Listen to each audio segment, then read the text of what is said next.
Alrighty, welcome traders. It is Wednesday, February 28th, 2024. And no, it is not the last day of February. Tomorrow is the 29th leap year this year. So we get an extra day of trading and an extra day to make more cash in our accounts this year. So what did we do today? We made more money. Markets were down. Account is up. One of our favorite sayings. And let's just jump into the account first, and then we'll get into a couple things. I want to talk about trade rules today with you.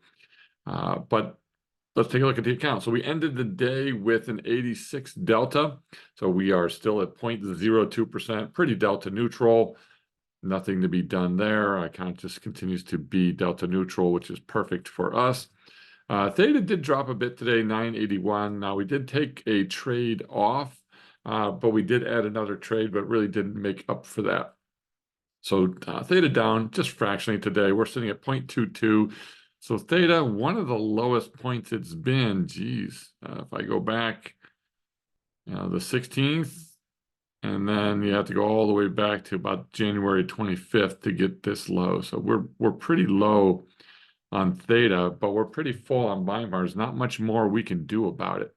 Net lick did bump up today, so our net lick did jump up to 441,791. That is another new all-time high in the account. So 441,791, new all-time high. BP usage on the day did drop to 273.05, which is fantastic. We're sitting on $43,000 worth of bill buying power, so our overall buying power available for trading is at 51.32, and that's going to tell us that, hey, there's no trades available to put on at this point in time till we take something off. So I can't really add to that theta, but again, the theta is not the driving factor here. It's important for me to want to get my theta up as high as I possibly can, and 0.4 is a target that I'd like to be around, but I'm not going to do anything crazy to get to that. So just because theta is low, if my buying power is maxed at 50, nothing I can do here and sit. However, we did clear another $1,830 on the session today. So that will put us now over $21,000 in realized gains. So 21,765, 5.24% on the month. So our 3% goal, smashed it. With another day to go, we'll see, can we add to the totals or do we subtract with a loss? We'll see what happens. But overall, our net lick has jumped up 26,206 for the month, up 6.3%. So we have doubled our plan for the month in this particular account. So here's where we are, just to run through it. We're at roughly 11% realized gains for the year, and we are almost at 12% gains in our portfolio's net lick. So the S&P is up 7.1%, and we're up 11.69 on net lick. So spanking the S&P, not quite by 2x, but we're doing pretty well. So I like where we are. So having a great year so far. If we take a quick look down here, long-term 112s, we're done for the month. I don't think I'll have any others close in there. I do have another long-term 112 that's in the mid-80s. Not going to do anything with that. We have CL strangles almost $3,000. Gold strangles almost $4,000.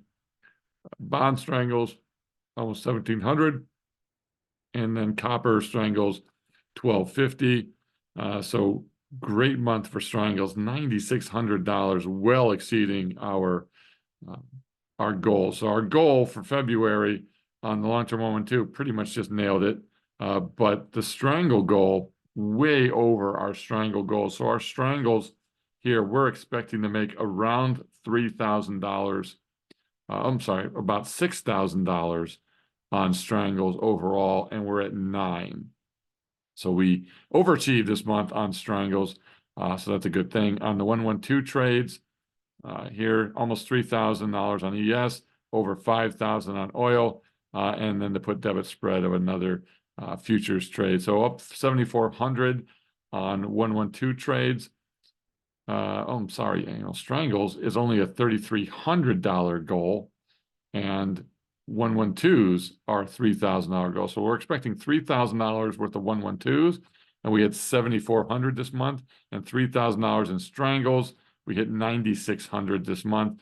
We're expecting to get closer to 8,800 in long-term 112s, but that's going to take a couple months for us to get there because we've just started sizing up about a month ago due to the portfolio increase. So right now, what's coming off are positions that are about half that size.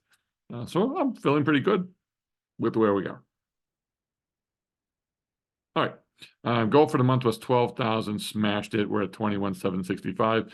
Think something could go wrong tomorrow. Who knows? But right now we're going to beat this month by over 9,000. We beat last month by over 9,000. So we're over almost $19,000 ahead of plan already for the month. So we're doing great. Love where we are overall. We have a win rate of 93% for the month going so far. So really good win rate. We've only had 2 losses, but 93% is a pretty doggone good win rate. And our net lick right now is sitting at 441, 791. We'll see how this ends up as a whole. All right, what did we do today? And we did close a naked put of a 112 today. I was going to just let this thing expire, but I wanted to put another trade on. So I freed up a bunch of margin today on this. Now, this was the initial margin, not what was being held there currently, but this still was holding up a decent piece of margin out there on these 4 naked puts of a 112. So we did close those out today. It took 54 days in a trade. The trade was a 56-day trade. I didn't close them out at 9. I was just going to let them run out, but I did want the buying power to put on another trade today. So 98.9% premium capture for a 9% return on those naked puts. So far, so good. Great month. Again, we took the 2 losses earlier on a 0 DTE and technically a hedge. Not really a loss, but it is a loss on a hedge. So we'll take that and roll that in. So overall, doing really, really well in this particular account. All right, so let's take a quick look today, and I'm not gonna go through the markets with you today.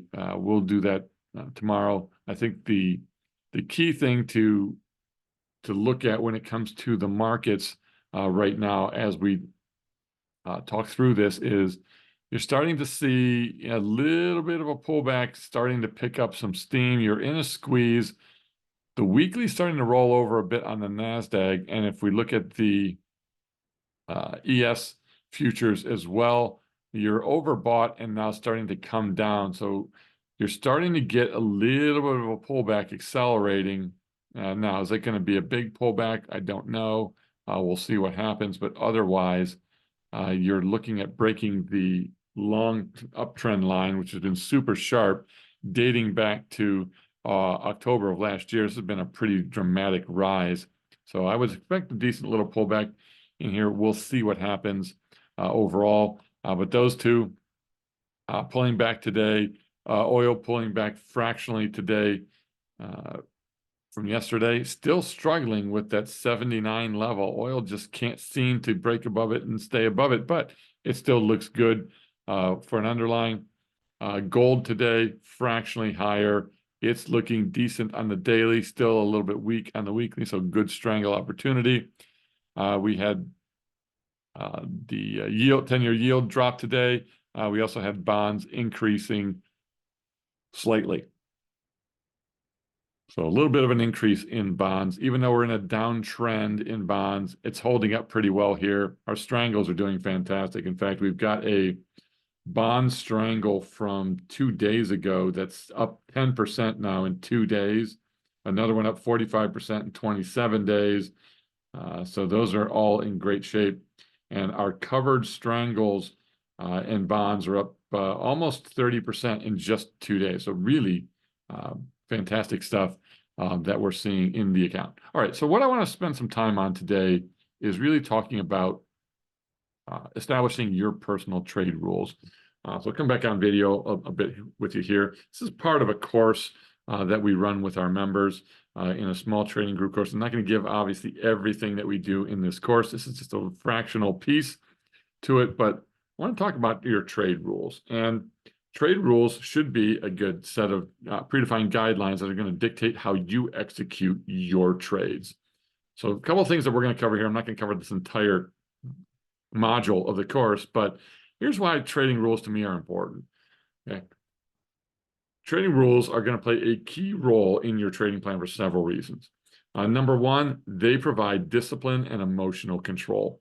Trade rules help you avoid those impulsive emotional decisions that are driven by fear or greed out there. They're going to give you a structured framework for your action. So you want to have specific trade rules that's going to keep you disciplined and keep your emotions in check. Okay, so you don't get too high, too lows, FOMO, fear, greed, anything that's going to derail your plan. You got to have a trade plan, and you got to have rules that accompany that trade plan. The next thing for rules is they give us consistency.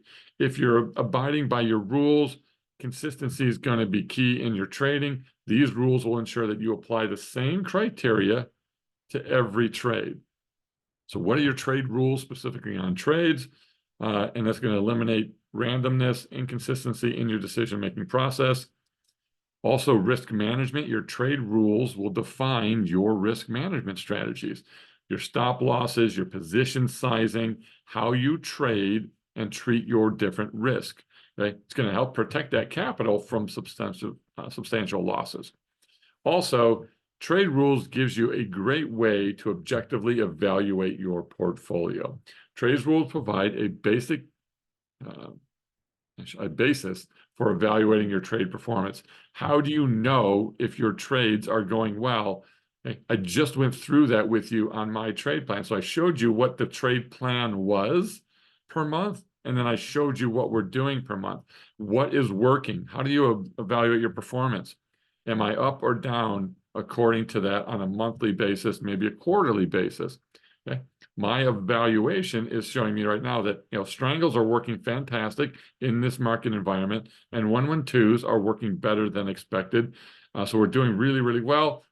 Why? Why are they? What's going right? What are you trading? And I think we've really dialed in and honed our strangle strategy a little bit more recently, but more than anything, the market's just cooperating. It's just giving us the setups that we like, and we're just trending sideways, which is just perfect for strangles.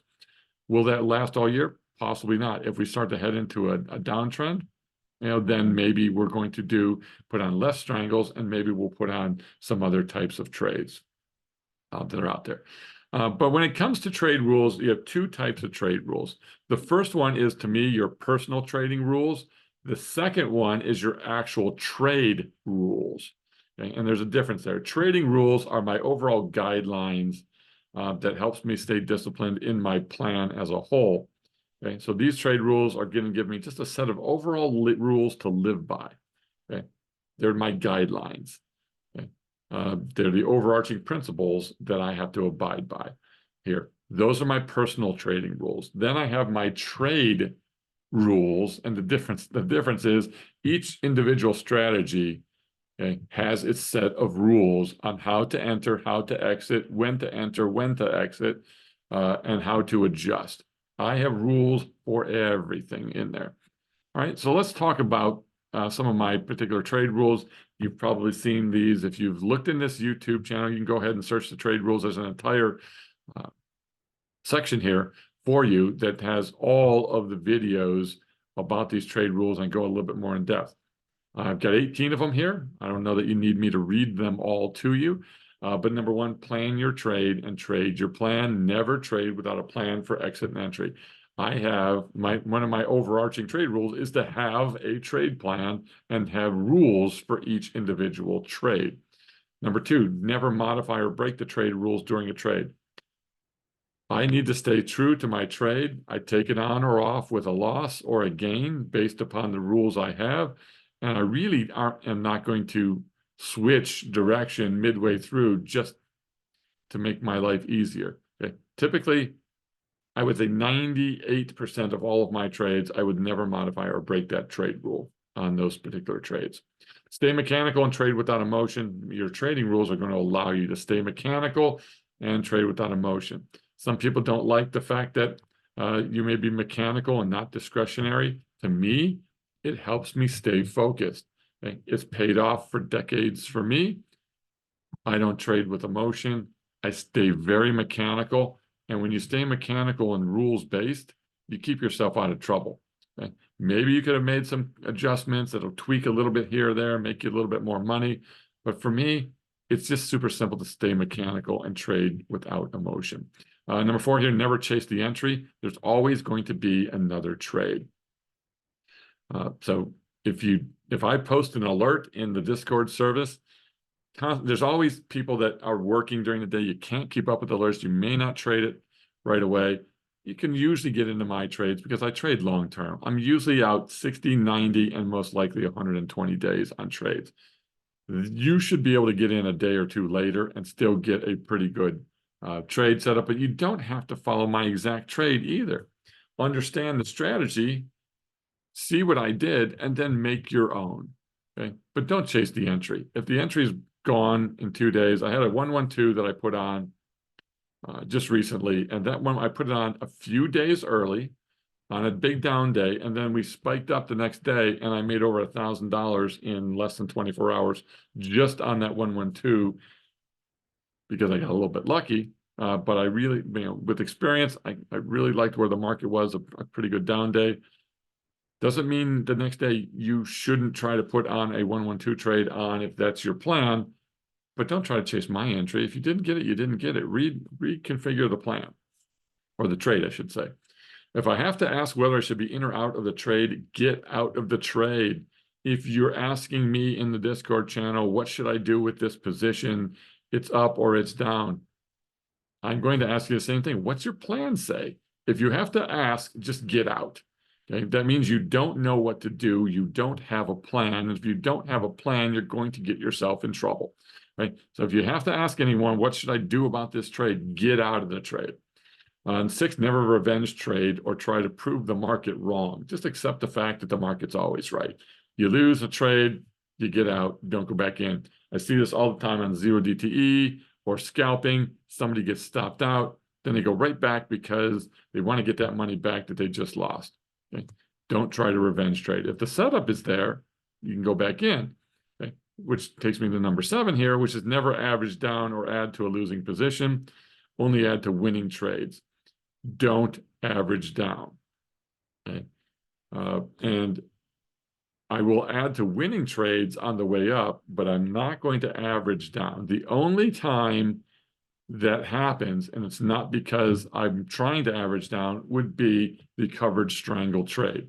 Now, I know Lance, the Theta Trader's got a great covered strangle trade. I really like what he does there. I do something very similar to that, but that's technically not averaging down. If I get assigned on the puts of a covered strangle, then I will average my position, but I'm okay because to me it's a trade, and that was the way the trade was designed.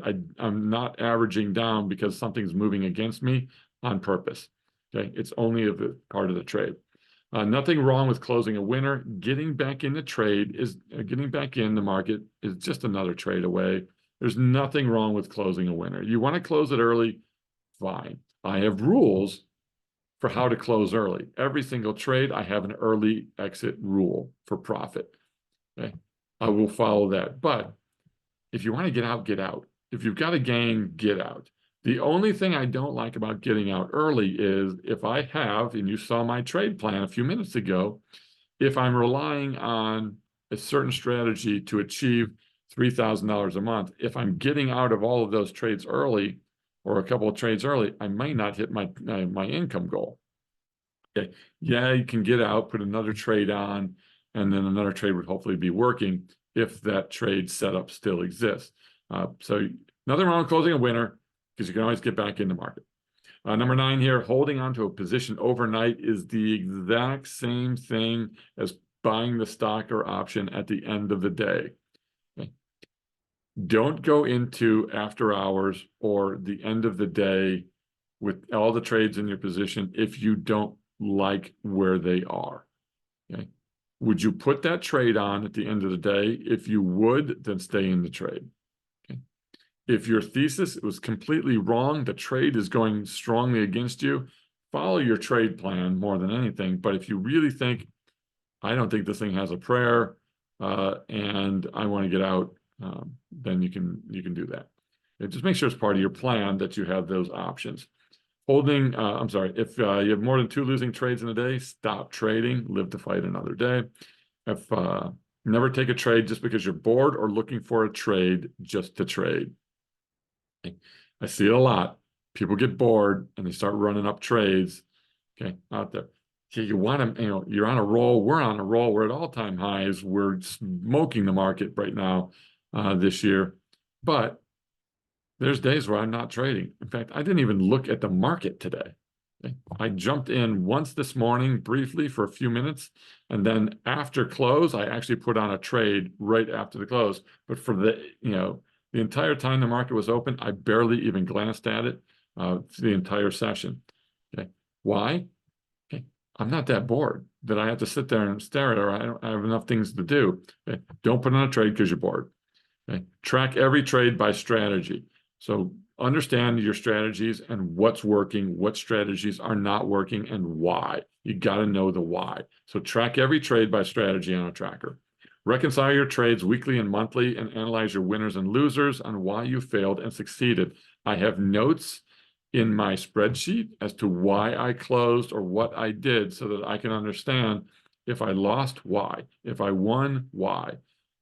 Why right now am I killing it on strangles? Why are we killing it on 112s more than our plan dictates? Well, why are we even able to put on more trades? Okay. Right now, I put on a trade at the close. I sold 2 naked puts on ES for a new style trade that I back tested, and I want to start working into the account as a spec trade. So I have a brand new naked put selling strategy that I'm using out there, but I got to be able to analyze it. Okay? Why am I able to put that trade on right now?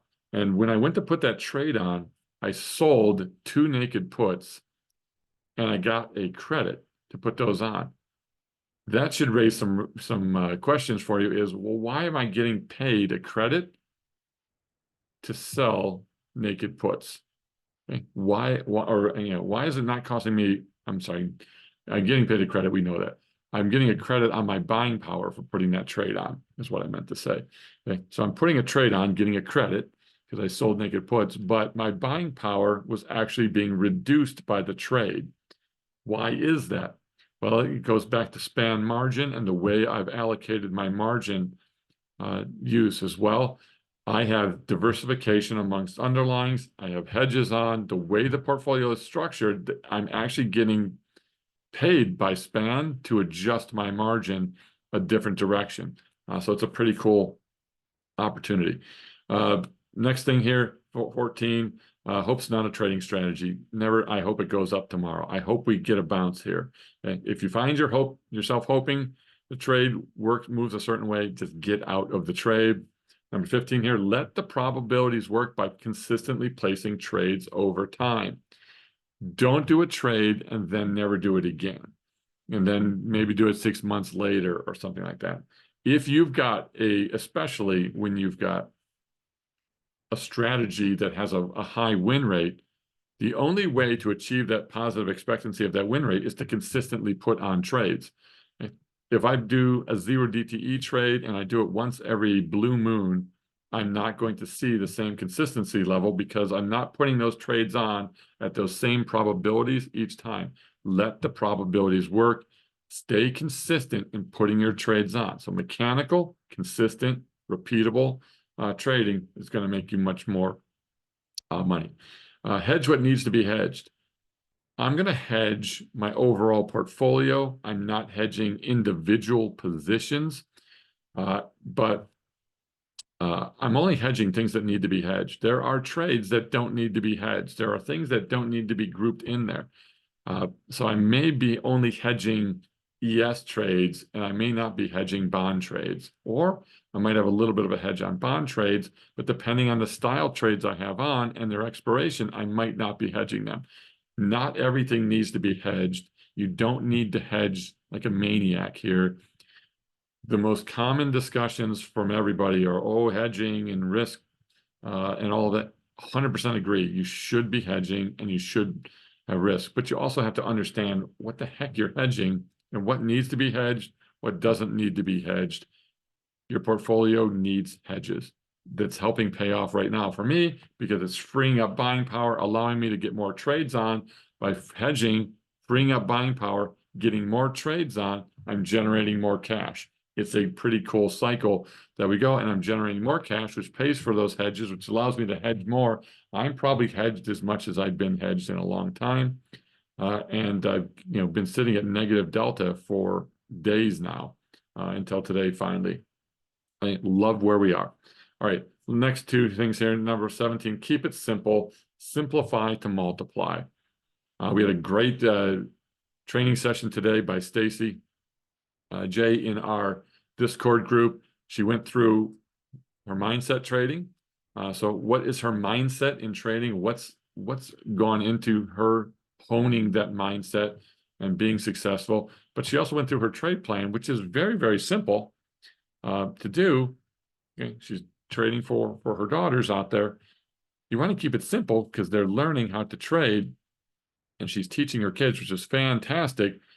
But when you keep it simple, you can scale it easier. When you come up with all kinds of complex, convoluted trades, I want to put this long-term 112, and then I'm going to merge it with a 1127, and then I'm going to put a hedge on to that, and then I'm going to do this other trade over here.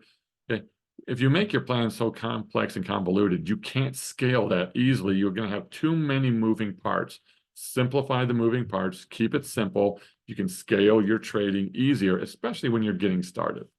Okay? And then the last one here is never try to time the market. Don't let trades, or don't leg into trades trying to get a better deal on each leg. Get a 112 trade. Well, I'm going to put the naked put on today because the market went down, and I'll wait till tomorrow when the market goes up to put on the put debit spread. The market may never go up. You have no idea. You aren't smarter than the market. When you try to time the market, you're usually wrong. If I get it right, it's only by sheer dumb luck. It is not because I'm some market timing genius. Yes, you can maybe put some of the odds in your favor to jump in a little early on a trade, but I'm not going to wait, and I'm not going to put legs on a trade at different times. Okay? The market is always smarter than you, and it will prove you wrong every single time that you try to leg in or try to time it. All right, so those are personal trade plans. I don't want to go through anything more today, but you can get into specific trade management rules, how to set those rules for your trades. I think that's important for you to take a look at. So there's my trades. Those are some trade plans. It gives you a sense of what we're doing here today.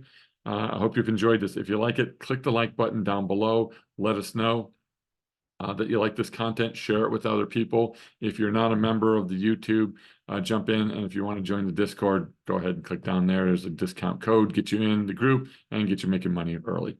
Talk to you guys later. Have a great rest of your day. Bye-bye.